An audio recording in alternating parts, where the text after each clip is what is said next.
Welcome to the Landscaping Podcast. My name is Joel Barnett and I'm your host. And in today's episode, I'm talking with Tim Davies from Tim Davies Landscaping. Tim runs a design, construction and maintenance business in Western Australia, mainly in Perth, and is just shy of 40 years in the industry. So certainly got a lot of information that he shares in this chat that people find worthwhile. And I absolutely loved having this chat with him. I've been following their page on Instagram for 5 years and had no idea how massive the company was. It's got around 120, 130 staff. So it's just incredible for a company to be that size. And Tim's obviously got a fair bit of insight into the industry, having a crew that size and being in it for so long. And even though he's a massive company and been in it for a while, it was great to hear another interesting start in the industry about how lucky you are where you start. So he started working at Kings Park, which is a botanical gardens in Perth. And while he was there, he did a range of different things within horticulture. So it was a well-rounded base for him to start with. And when I'm editing the episode, I'll make a list of little clips that I can post to the Instagram. So I always post 2 clips of each episode. And sometimes I only write down 2. Times like this, I've written down, there's 8 that I've written down. There's that many things that I could post of value from this episode. So there's things like, we talk about systems and processes. He talks about the biggest mistake that he's made and what he would do differently with that. How important communication is, which is obvious for any business really, whether it's just within the business or from the business to the client. But if you've got 130 staff, communication is obviously pretty important. So he talks about the importance of that. And something I found fascinating was that even though he's been in business nearly 40 years, only in the last 12 months or so, he's got a business coach. So you'd think there wouldn't be anyone who knows more than him about landscaping, but he's even realised that there's certain things he can improve on. So, and that's what he wants to continue to do. So it's, as I said, heaps of great information in this episode. So hopefully you enjoy this chat as much as I did with Tim Davies. Tim, thank you very much for joining us on the Landscaping Podcast. My first question for you is, how did you start in the industry? Yeah, I had an interesting start. I grew up on a station north of the Carnarvon, so that's in the West Pilbara, and that's where I sort of got a love of the land. And then when I'd finished my schooling, I was in boarding school in Perth. I decided to do a horticultural apprenticeship. So I was lucky enough to pick up an apprenticeship at Kings Park. So I worked at Kings Park for 3 years, sort of doing, 1 day a week doing TAFE, doing a cert in horticulture, which then was an apprenticeship in horticulture. So I did that 1 day a week, Kings Park, 4 days a week. And then on the weekends, I was doing pool and garden maintenance and landscaping projects. So I was very driven from a young age. And at the end of there wasn't an opportunity really to go back on the land because I had a couple of stepbrothers and stepsisters. So I didn't feel that, going and working on a station was the career for me. I always wanted to do something with my hands, and I love the idea of landscaping. So that's why I did my horticultural apprenticeship at Kings Park, and then started my business sort of working on the weekends, and then transitioned that into full time when I finished my course after 3 years. And Kings Park, is that like a botanic gardens in Perth? Yeah, it is. Yeah, so it was interesting because at Kings Park you sort of did a sort of quarterly rotation with them. So you work in the botanical gardens, you then work in the nursery, in the park, so maintaining crews, and then if you're lucky enough, you do a stint in the seed store where you're sort of cleaning seeds and preparing seeds for germination. So that was good fun. So that was sort of 3 years sort of working in all those areas, which was good fun. Yeah, cool. Yeah, it's one of the first guests I had on, actually, Graham Rowe. He worked at I think it's Australia Botanic Gardens or in Sydney or something. I don't know what the correct name is, but it's a similar thing. He did a few months like tree lopping and all the different things within horticulture. So it sounds like it's an awesome place to start at. Yeah, it was good. Yeah, some interesting people at Kings Park. Really diverse range of people. Really sort of passionate horticulturalists that were there, and some pretty crazy people as well, which sort of is a nice sort of balance. Our industry tends to attract some colourful characters, let's say.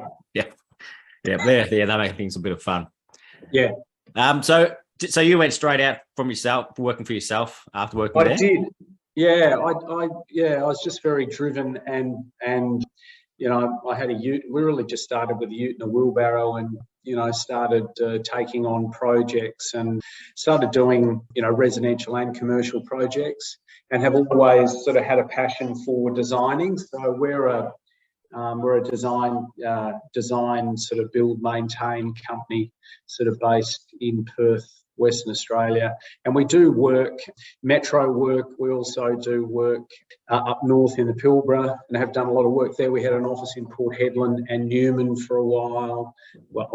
We had, I think, an office in Newman for about 3 years, in Port Hedland for about 7 or 8 years, and then we did a lot of work in Exmouth. We did a resort there, which sort of we were there for maybe nearly a year. That was a great project. So, and then we're doing work in the southwest. We sort of, move around the state quite a bit. So what sort of distances Newman and Port Hedland? So that's probably a couple of 1,000 kilometres away. Yeah, and then we'll sort of do work in the southwest, which is probably, 300 or 400 or 500 kilometres away. Nice. So, it's, it's somewhat challenging, but quite good fun. The logistics are pretty intense, trying to, get green stock to places like that, and then, set up temporary nurseries, and then we have to, look at what local materials are available, and then, what local labour, and then we'll generally send a bunch of guys, guys that we know. Some of our full-time people will send up there, and then bring in, 3 or 4 or 5 local people to help us out. Right. Yeah, that sounds like that would be a hectic to organise. But I suppose if you've done it a few times, then you'd be learning a lot along the way. Yeah, and that's the good thing about our industry, is you never stop learning. In my career, we've hired 2 self-professed landscape experts, and I wish those people had never joined our company, because and now, we have a company policy here that if anyone comes in and says that they're a landscape expert, the interview immediately stops, and then we show them out the door, because I don't think there ever is such a thing as a landscape expert. I mean, I've been doing what I've been doing nearly 40 years, and I'm certainly not an expert, and I don't think I ever will be. No, everything changes so often. So, like, I'm learning every single job. You learn something new on it. Yeah, that's right. Yeah, and it's that's the good thing about the industry, is that you're constantly learning, you're constantly looking, and my beloved partner Louise is always, wherever we go, I'm always sort of looking at plants and how they're growing and what they're doing, and whenever we travel, I'm always looking at what other people are doing and what's happening in different places, and always picking up little things that how to do your job a bit better, and how you can what plants are going to work in a particular situation, and how's the best way of making them work. And the industry is an amazing industry. I'm very fortunate that I got into it when I did. I've got plenty of mates of mine that are my age and not really don't have a passion or purpose, and I just think that I'm very fortunate that I have that. Yeah, I'm 100% the same. Like none of my mates that love their job at all, let alone as much as I do. So a lot of people in it, and there are people in the landscape industry who don't love it as much as they do, but they're still just as handy to have as well. So when you started out, did you put employees on straight away? I sort of, when I started out, I had a mate that I did my horticultural course with, and he sort of joined me for a while. Then I just had sort of casual guys for a while, and then I met a couple of really interesting guys, and they came on full time, which sort of freaked me out, because when I first, sort of started, I've always done everything from, design, costing, coordinating, installation. I like setting out all the plants. Bit of a control freak, I think, deep down. So when I took these 2 guys on, it was each week it was, making enough money to pay their wages. And so I sort of, freaked out a bit, and over a period of a few months got into the swing of having to have enough work to keep 2 guys fully employed. And then, then it just sort of went from 2 guys to 3 guys to sort of 5 guys, and then buying trucks and vehicles and things. And I was very big on systems and process, and just trying to get the business sort of, trying to get things flowing so that we had enough work on the ground, and there was enough money coming in to pay everyone's wages. And then I had some contract designers, so I'd pencil everything up. They would then draw it up and make it look beautiful.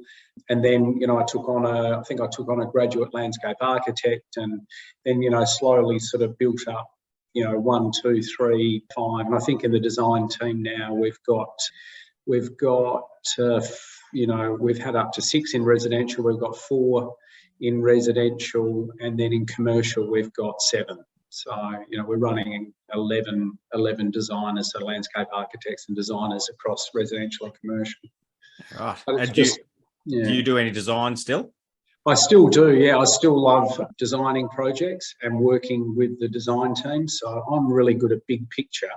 And then I get I'm a little bit ADD. So I like big picture, and then I like, then getting the guys to sort of run with it. And then I'll get a marked up plan, and then I'll just sort of go through and look at the detail of it and that sort of thing. And yeah, so I still enjoy a lot of the aspects of the work, but I'm probably where I get, I think, my best value for the business is in meeting with the clients, getting the brief, and then sort of doing like the concept design, the upfront sort of concept design, and then, working with the guys. Then they'll sort of put the sort of design together, and then I'll just check it, and then meet with the clients and run through the project and oversee the costing of it, and then get the client to sign up, and then we'll hand that through to one of our construction sort of crews to build it. And then, I'll generally sort of follow the project right the way through to the end. Yeah, right. So are you meeting every client? No, I only meet, I generally just meet the difficult clients. So clients that we've had over a long period of time, and the ones who no one else wants to deal with because they're hard work. I tend to take those on, or friends of friends, or that sort of, people just contact me, and I end up just running with the project. Yep. So, still very hands-on in the business, but I'm trying to sort of to change things a little bit to give myself a bit more free time. So I'm just feeling a bit run over. So when you initially first started sort of getting other people to meet the clients, was that hard with your name attached to the business? Yeah, it was. And I mean, we're, Tim Davies Landscaping, we've been transitioning the business to TDL over, maybe the last sort of 15 years. But yeah, other people, meeting with the clients and dealing with projects. Yeah, it's been an interesting sort of journey. I mean, if I look back at when I started the business and called it Tim Davies Landscaping, I probably wouldn't have called it that. I would have called it something else. But then again, I think people kind of like the idea that if you're brave enough to call it your name, then you're going to stand behind what you do and you're going to deliver the right outcome, which is very much what we do. So, if there's ever a problem, we'll sort the problem out.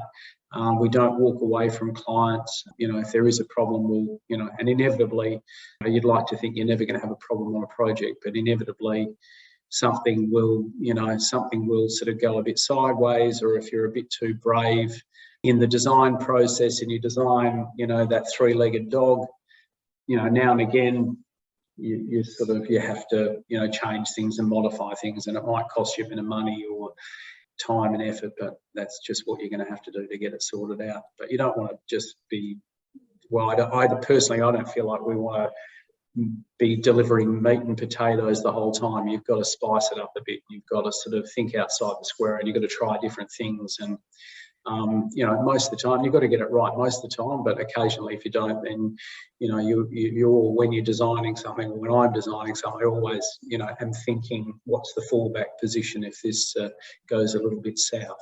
Yeah, and the designers and the people constructing it and maintaining it don't want to be doing the same thing over and over again either. So it gives them a bit of creativity to keep pushing the boundaries. No, that's it. I mean, yeah, it was actually interesting. I've got one of we talk about mentioning, design, construction and maintenance. It's a really interesting one. I mean, we tell our clients that there is a smooth transition between design, construction and maintenance, and to a degree there is, but we've had to work really hard on that because designers are very passionate about the design. The guys who build it are very passionate about, how they build it, and then the maintenance guys.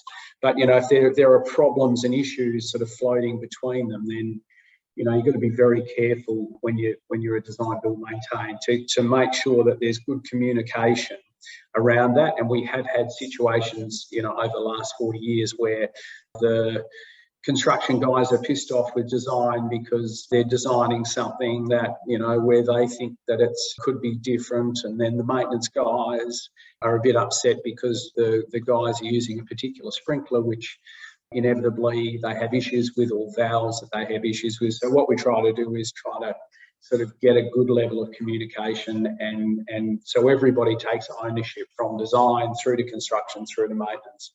I had a chat with a mate, Paul Fiore from Landscape Developments, talking. I just said to him, "Hey, mate, how are you going with your guys in design, construction, and maintenance?" And he goes, he said, it's a nightmare just trying to get that sort of good communication going. Yeah, so it's a challenge. I think the bigger you get, you've just got to make sure that there is that really good level of communication. And if you've got people that are really passionate about what they do, they have to have a voice, and they have to be able to say, if they're a maintenance guy, say to the construction guys, why are you using these valves? In the last 4 months, we've had to replace 5 valves on 5 residential projects. Why can't we use these? This is what we've used before, and we make change. Yeah, so it's an interesting process where you just need to as you're growing a business, or as you're developing a business, you sort of also need to sort of come back to basics a little bit and look at some of the basic fundamentals like communication and allowing people in your business to have a voice and to be heard and to make change. Yeah, the communication is absolutely vital in that respect, because you need to be appreciating people who that's their profession. So the designers, the construction team know how to build certain things in the design, so they can tell the designers, we can't do it that way, but what about this way? But something I tell my guys is if they've got a question about something, come with an answer as well. So don't just say, what should I do here? Say, so they think about it themselves and say, this doesn't work, but would this work? So you're doing something thinking. That's a big one. Come with a solution, but if you haven't got a solution, then stick your hand up. Say, "Hey, I've got a problem," and I always throw it back by saying, "Okay, well, what do you think the solution is?" Well, had you thought about this? Or there's probably three ways we could go here. Which do you reckon is the better way to go? 1, 2, or 3? And then if they don't pick quite the right one, it's like, why would you go with that? What about this one? And I think empowering your people, I think, is sort of key. Because at the end of the day, we're only as good as the people that we've got working for us, and if we can empower them, then you're going to have a sustainable, resilient business, which I think is just super important. And if you want to take some time off, and you have to rely on your people to be making the right decision.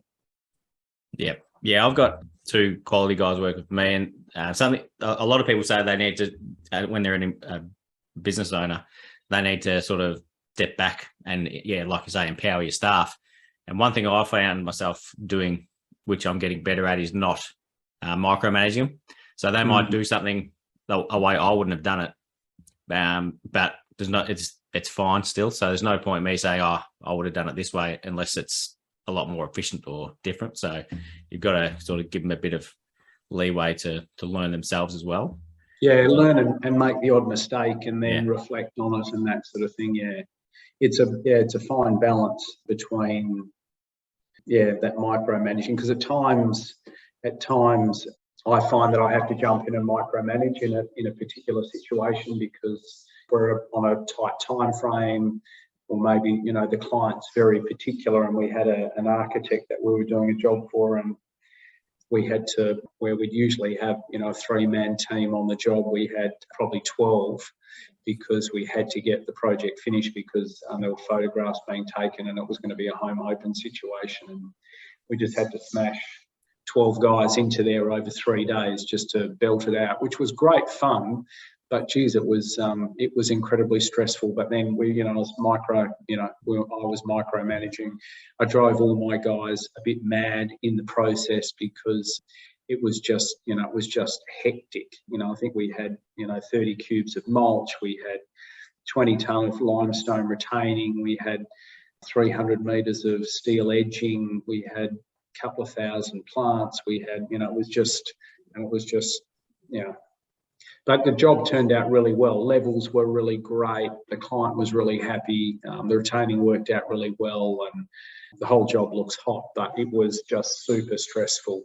And in that particular situation, we just didn't have the luxury of being able to, stand back. It was just all hands on deck. So I think in that, you've got to empower your people. You've got to let them make the odd mistake, but at the same time, you sort of, from time to time, you have to jump in maybe and just sort of give a bit of a gentle push without annoying your staff so much that they get pissed off and want to go. Yeah, it sounds like a TV show, that job. Yeah, mate. Yeah, it would have been a great one for that. It was nuts.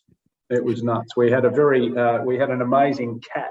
The next door neighbour's cat that was just, this cat would just come onto the work site and would just march around the work site and it was like the king of the suburb, and would just sort of come around, jump in the tree if you're working there, and the bloody thing would be above your head, and then it'd be jumping onto things as you were working, and it was great.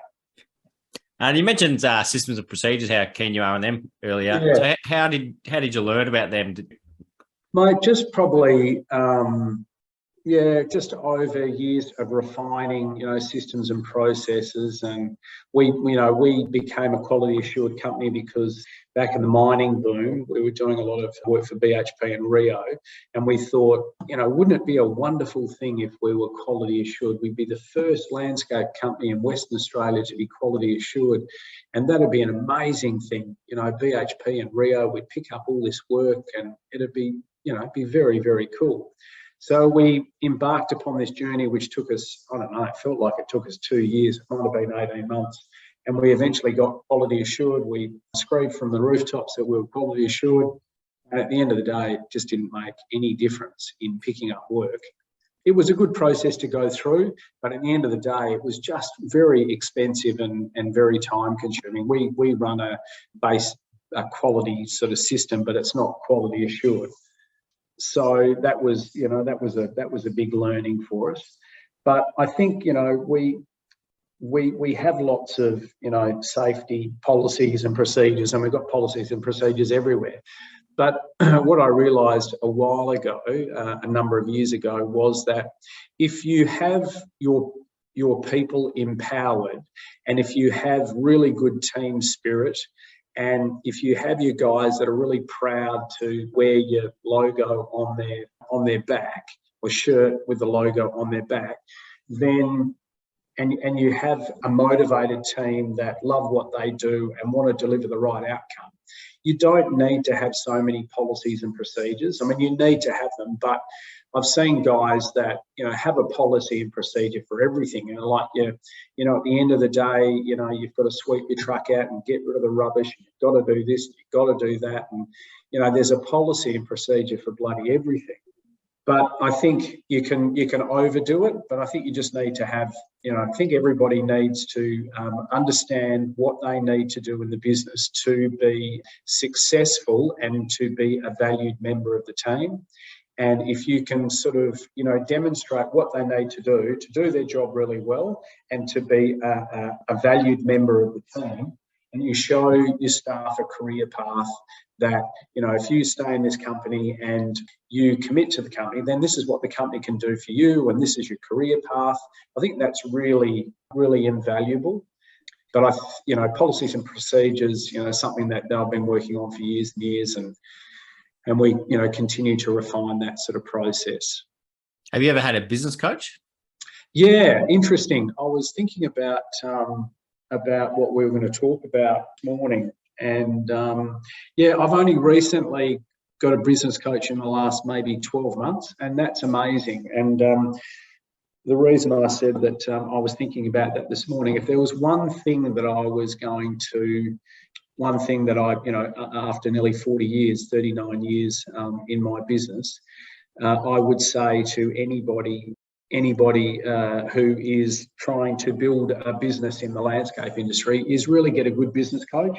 You need to get somebody who can help you sort of grow your business and help you sort of grow your business. So that's been really powerful for me. Yeah, we're sort of 120, 130 people, full-time people, plus for the subbies. And it's been, we've had sort of general managers before, and probably we had a great general manager, Kim Boyd, who came in probably 98 through to 2001, and he was amazing. He was really quite systemised, and he was really good. We sort of at that stage had maybe 15 or 20 guys, and then we sort of grew from there to maybe 40, something like that. And then I had some GMs on from there that weren't that aligned with me, and probably weren't able to get what I wanted, and I probably needed to mature a little bit as well. But in the last, with my business coach, we put on a general manager 5 months ago, and we found a great lady to join us. And when I was chatting to my business coach, I said, look, I don't want anybody from the construction industry, and I don't want anybody that's a bit tarnished. I want someone who's got energy, someone who's passionate, got energy and enthusiasm. And I find that a lot of people in the building industry are sort of, are pretty burnt out. And I feel a bit, from time to time, get a bit burnt out. And I didn't want someone who was sort of going to come on a bit burnt out and didn't have the energy to drive the business forward. So I found a great lady who, as I say, joined us 5 months ago, and she's amazing.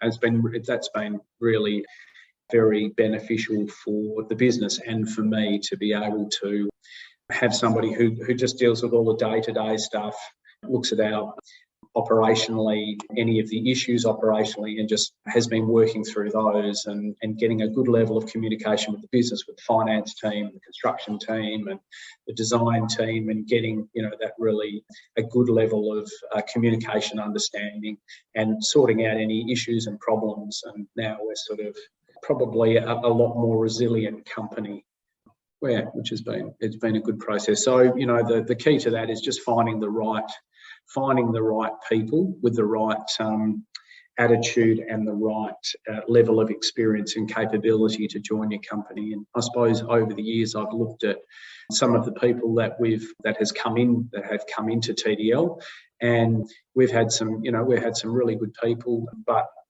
getting the right people at the right time and getting the right outcome allows you to grow and build your business. So what was she doing before she came to you? So she was an interesting person. So when I decided that I wanted a GM, and I questioned it with my business coach, I said, look, I've had GMs before, and I don't really want to go down that path.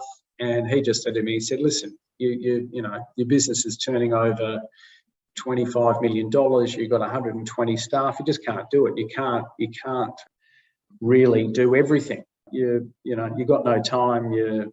If you're not careful, you're going to disappear up your own orifice. So you need this. All right. So then we started talking about who we wanted, and then there was a guy who was running a glass company, a high-end glass company in Perth. And I really liked him as an individual. He was always really calm and really, nothing really stressed him out. So I just rang him and I said, look, this is what I'm looking for. And he goes, I've got the perfect person for you. Really? He goes, yeah, I was grooming her to be GM here. And then there was a change of ownership. He was the GM and he wanted to transition out. So he was coaching their person in there.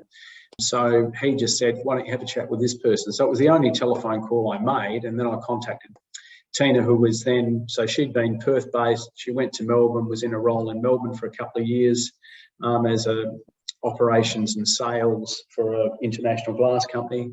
And then over talking to her for about 6 months, we negotiated and she came and joined us, which is really good. So, being a woman, I think was really good. Guys sometimes in a senior roles, their ego can get the better of them. Attention to detail. Her attention to detail is really good. She's a nice person, but she's also very, very, you don't sort of want to mess with her, but she's a nice person that is incredibly capable, will listen. If she doesn't understand something, she'll ask lots of questions and she'll do her own research. So even though she wasn't in the landscape industry, she was in the, in glass and glass installation. So she understood the construction industry, and she's been really amazing. Very, very good, rounded general manager, which I needed. And the problem for me is that I'm a fully qualified horticulturalist. I'm not, I've had no sort of business. I haven't done an MBA. I haven't got the desire to do an MBA. I'm just as I say, fully qualified horticulturalist. So I've just learned along the way. So yeah, that's similar to most business owners. They start by doing something and they either want to work for themselves or realise that they're doing most of the work anyway. So they go out and work. Yeah, which is good, but it's also, you sort of in particular situations like, heavy negotiations, and we had a builder, a commercial builder that we were working for, who shall remain anonymous, who has been giving us the shits for the last 4 months, or last 6 months, just not paying. And they set us up beautifully from the point of view of not paying us. And anyway, they owed us $180,000. They offered us 40. And we did a beautiful job. The landscape architect loved the project. This was just a construction-only project. So we ended up in a situation where, through a whole series of unfortunate situations, they, normally if a client didn't pay us, we'd stop work on the job until they paid us up to date. It was Christmas time and there was all this stuff that was going on. Anyway, at the end of the day, it was $180,000 they owed us. They offered us 40. And they said, well, you can take legal action, but it's going to cost you a lot. Had a chat to a couple of lawyers, and they just sort of said, look, if you can get 40 and walk away. I just said, I can't do that. So we ended up going to arbitration, taking them to arbitration. They were hell bent on hitting us with liquidated damages. With that liquidated damages, they were sort of saying there's $100,000 that they're going to take straight off the table with liquidated damages. And we said, well, we couldn't finish the job. And they said, well, it doesn't matter. They were using lots of legal jargon. Anyway, we went to arbitration. The arbitrator said, no, you need to pay TDL $165,000. So it was a victory. But then, the problem then is that they said you have to pay within 7 days. They didn't pay. We're on a payment plan now with them. Tina, my GM, has been dealing with that because it was just doing my head in. For any landscapers out there, the biggest mistake I made in that one was I let emotion get into the way of dealing with it. So they were always late in paying that builder, and we probably should have. Couple of lessons. Lesson number one: if someone's constantly late and they're not honouring their payment obligations, just walk away from the contract. We didn't. We stuck it in there. So mistake number one. Mistake number two was that at the end of it, I was being dragged into it because their payment terms were 42 days from the end of the month. Their end of month close off was the 20th of the month, so it was 52 days to payment. And then, come the 52 days, they wouldn't contact us. They'd contact us a week later and say, we'll put a payment plan together. So in 2 weeks, we'll give you half, and in another 4 weeks, we'll give you half. And then we're always chasing them. So it was just a dumb situation. But the mistake number 2 was that I told the builder, I said, I've had enough of you guys. I don't want to work with you anymore. Enough's enough. I shouldn't have said that, because then, all the loyalty goes out the window. What I should have said was that, hey guys, you need to bring your account up to date. We're not pricing any more work for you. We're not doing anything until we get the account up to date. If I did that, then we'd be fine. Then when we got paid, the sensible thing to do then would have been to go, see you later, we've had enough, we can't deal with him anymore. But I didn't. I was honest. So. Yeah, I've been lucky. I had a situation where we quoted a job was 350 grand, just domestic one, and what they wanted done in stages. So the first stage is like 40 grand, and then the pool was going in later on. And it was from one of the top designers I've ever wanted to work for, so I was pretty pumped about it. But then during that first stage, I'd sent 3 invoices, and that each one of them got paid late.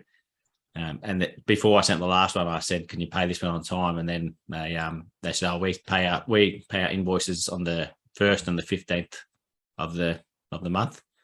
So we agreed on 7 days, but whatever. So then I sent them the last invoice so that it was due on the 1st, like 7 days, and then they still didn't pay it on that date. So yeah, so we did that. They paid it eventually, but yeah, so I walked away from a $300,000 job, because I thought if you're struggling on the 10 grand invoices, if you send them ones worth 70 or 100 later on, it's going to be a lot more challenging. So yeah, it's as annoying as it is. Walking away is the best thing to do.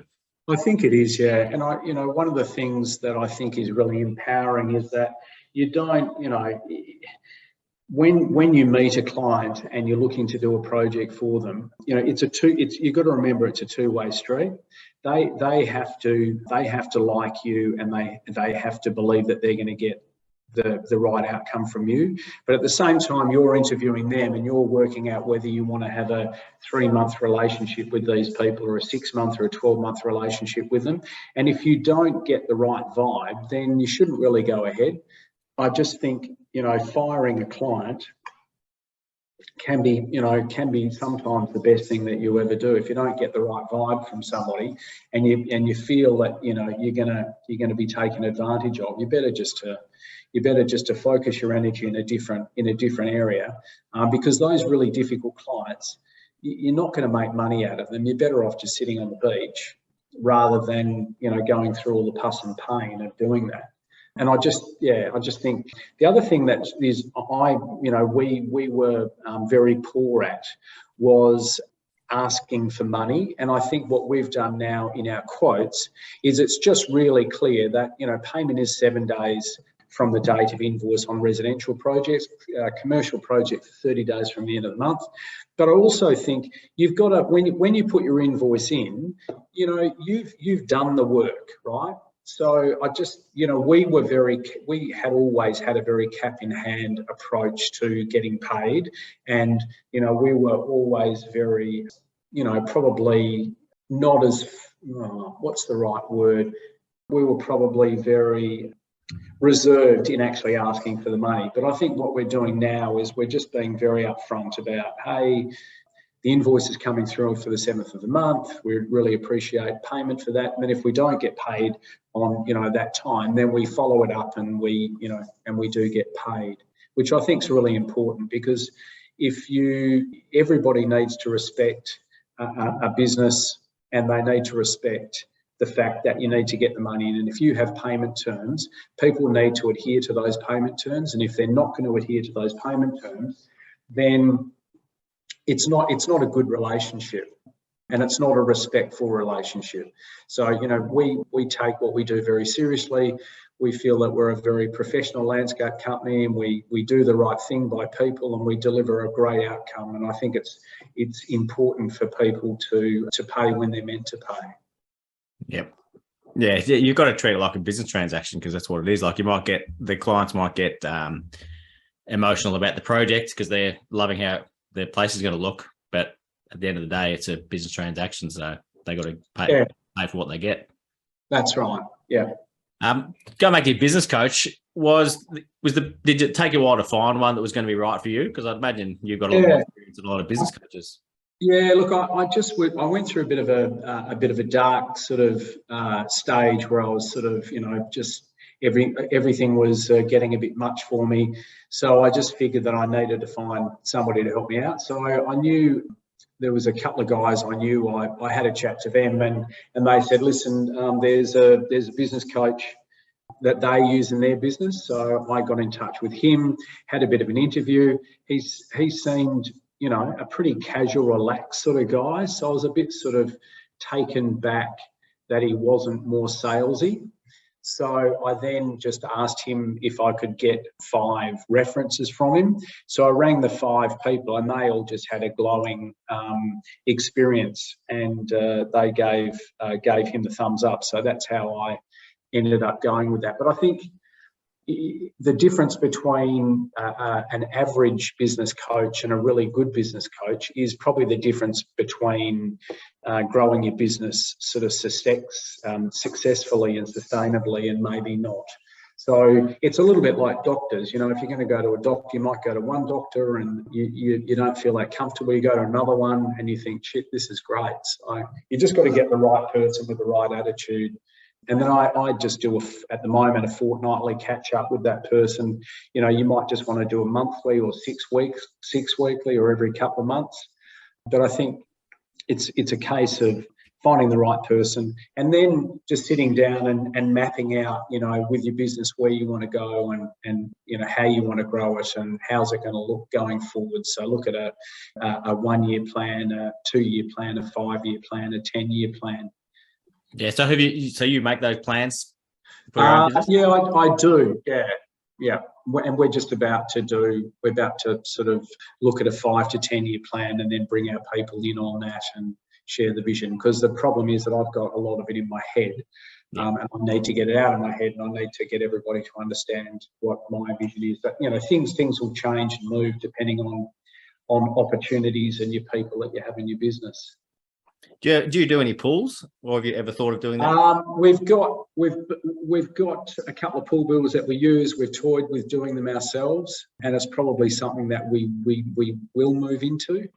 And with you said earlier you've got 130 full-time staff. So how do you go about switching off when you've got that many people working for you?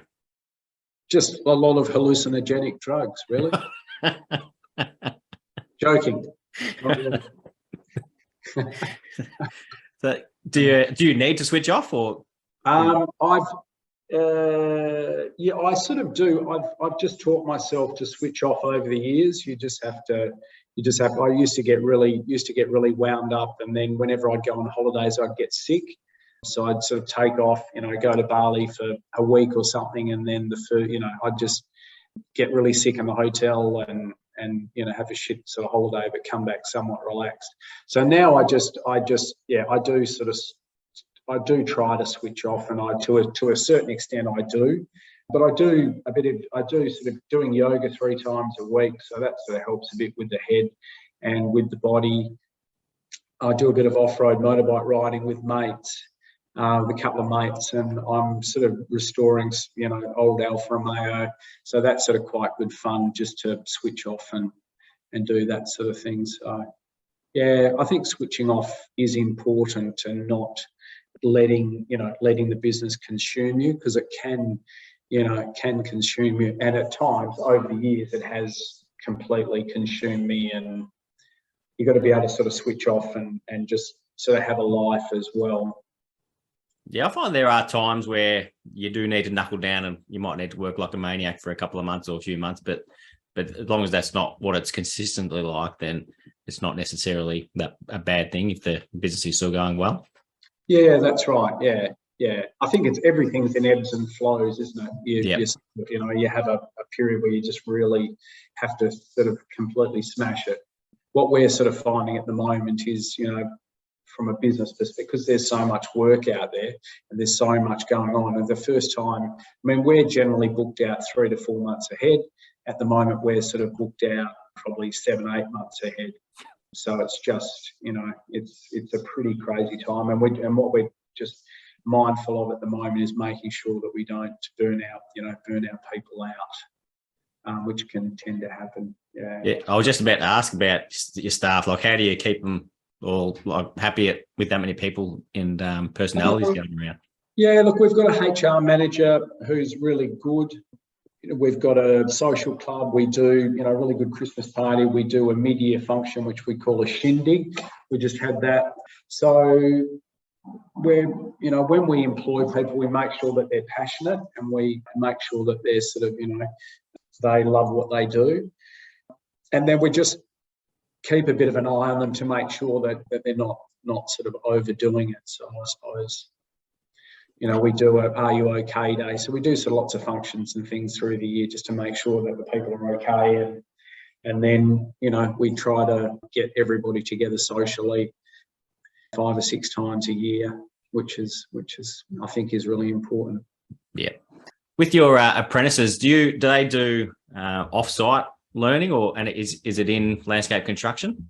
Yeah, it is. Yeah, so we've got a trainer that comes in and we train internally. So yeah, we just run a couple of training courses a year where we're doing Cert 2, Cert 3 in horticulture. We do management. We've been doing some management training. There's been some really good incentives from the government in doing that. So that's been really good. But I think, training is key at the moment. And given also that staff is really hard to find, we're just trying to put as much effort as we possibly can into training our staff. And because, you just can't find, especially like in maintenance. At one stage, 6 weeks ago, we had 10 positions that we could have filled. At the moment, we've, filled those. We've found some really hard-working Bhutanese guys. So we've got 3 Bhutanese guys, which have been really good. And then we've just picked up some other people, some Brazilians and different people. And we're, putting a lot of effort into training those. Do they come to you just applying for the job, or have you done any sponsorship or anything like that? No, we have done in the past. It's probably something that we're going to look at, the sponsorship. I know a lot of guys out there who've done that. Banana Nurseries have they've just picked up 20 people. They were Fijians, and they just brought 20 of them over from Fiji and have them working in their nursery, and they ended up having to buy some houses because it's really hard to get rental properties here in Perth. So they bought a series of houses and put them up in that, and they just reckoned that was fantastic. Really hard-working, conscientious sort of people, coming in. Yeah, I was at a Landscape in Victoria meeting a few months ago, and there was a commercial fellow there, and he was talking about, there's a few people talking about the possibilities and benefits of doing sponsorship, but I think someone said they looked into it and it's a bit expensive, but when you compare that to paying for all the Seek ads and getting headhunters to go find staff, it probably works out pretty similar, but you end up with hard workers. That's it, yeah. I think as a business, I don't know if it's changed, but as a business, you had to actually be set up for it, and there was a whole heap of work you needed to do up front to enable you to, bring people on the, I don't know, what was it, 457 visas or whatever it was, and it was quite an expensive process in doing that. But we did look into it, and we'll probably look into it again. So yeah, it's just about getting the right people with the right attitude working in your business. With being 7 or 8 months booked out, do you have set price contracts that you sign then, or do you wait till closer to deal with the price rises? We've had some issues in and around that with some of the projects, and we've actually gone back to the clients and renegotiated, and to date, those clients have been very understanding. But it can be a problem because the price rises in the last 7 months have been massive, and fortunately, we've been okay. Do you find it harder with the commercial projects compared to residential? They're less understanding. Yeah, probably. Yeah, they are. But interestingly, that they, some of the tier 1 builders have been very good in that. I mean, everyone's aware of it, and you might get a hard ass CA that might give you a hard time. But if you go to the construction manager and say, look, this project is not viable for us anymore. I know that we've got a relationship with you, and we certainly want to do this, but we're looking like we're going to lose money on this contract and we haven't even started it yet. What can you do? And yeah, we've sort of been able to negotiate some better rates. You just got to be upfront and honest with people. And sometimes you might have to take one for the team, and you might have to do a project and lose a bit of money because you've got a really good relationship there. But if you haven't done a lot of work with that builder and you don't get the warm fuzzies, or the builder just flatly says no, then it's not a good relationship. There's always got to be give and take, and I think what we're finding is that you need to be able to have honest conversations with people, and people need to understand your perspective and what's actually going on. But if you go to someone and say, listen, we priced this at 5%, and at this point in time we're negative 5% because of all the price rises. We can't afford to do your project. We're pricing other work, and we're now, we can get 12% on a project. So I'm going to do your project and lose 100 grand, or I'm going to do this project here and I'm going to make 100 grand. There's a $200,000 difference in here. I don't want to blow our relationship, but at the end of the day, I need to put food on the table for my family, and I want my business still to be here in 12 months' time. What can we do? Yeah, there was a builder who was close to going out of business, and they were paying 20 grand to get out of contracts because they were going to lose a hell of a lot more if they had gone through with those contracts. And like you say, they can then just do a new one with the new prices and make money on it. Yeah, I think it's a balance between relationship and dollars. Yeah. And at the end of the day, if you've been working with a particular builder for the last 10 years and they're a good guy, and you have a conversation and he just says to you, mate, I'd love to give you more money, but we're copping it on this contract, then you just got to do the job. You just got to treat it as though you're going to make money on it, get out as quick as you can, try and get the best prices you can on all the different elements. Don't cut any corners, but just get out, get on to the next one as quick as you can. But if it's a builder that you haven't done much work for, and if you have done work for them in the past and they've been difficult, and then you're dealing with someone who's a smug sort of person that's just saying, well, mate, you've done this and rah, you have to, and all that sort of stuff. And you just say, mate, I don't really want to do this job, and I'm really sorry, but we're not going to do it. Have you got a preference on domestic or commercial projects, designing and building? Yeah, the more it depends. Some of the domestic projects are good fun, but you're dealing with people with emotion. And commercial projects, there's not a lot of emotion. You just get the job done. So the older I get, the more I want to do commercial. But I still do get a buzz out of the residential work that we do. Yeah, and I love, the fact that we design it, we build it, we maintain it, and then we've got some projects that we've been maintaining for nearly 30 years. So that's good fun. You go there and you look at something that we sort of designed and built years and years ago. It's great fun. Yeah. And you've had, have you ever thought of how many people you've had working for you over the years? One of my guys is keeping a tally since he started for me, but maybe you never fair few. Yeah, look, there's a whole bunch of guys who have started their own business that are out there doing it, and all the landscape companies around the place have got some ex-TDL people in it. Yeah, it's an interesting one. Yeah, I'll never begrudge anybody for leaving TDL and going and doing something else. If they think that they're going to get a better deal somewhere else, or they're going to start their own business, then best of luck to you. But it's interesting the amount of people that have come through the business, and some really good talented people.